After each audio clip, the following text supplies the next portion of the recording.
Welcome to Luca and Miguel. Enjoy the video. You start by confirming the current file size and format so you know how much reduction is needed.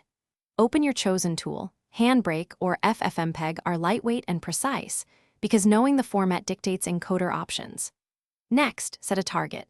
Pick a final MB value or choose a bitrate such as 5000 kbps. This directly controls output size. Once done, load the video into the encoder and inspect audio tracks, resolution, and frame rate so you can change only what's necessary. You now change the core encode settings because those determine final MB far more than minor trims. Reduce resolution only as much as needed.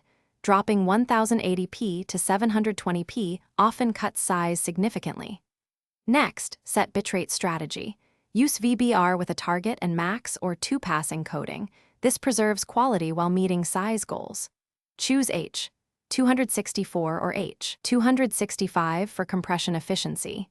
H, 265 yields smaller files but takes long. You export using the chosen settings and then verify the output file size and visual quality. Inspect key scenes and audio clarity to ensure acceptable results. If the file remains too large, reduce bitrate or resolution incrementally. If quality suffers, increase bitrate slightly or switch to 2-pass encode for efficiency. Finally, troubleshoot common issues. Swap codecs if playback fails, change container to MP4 for compatibility, or rerun with different encoding presets to balance speed versus file size.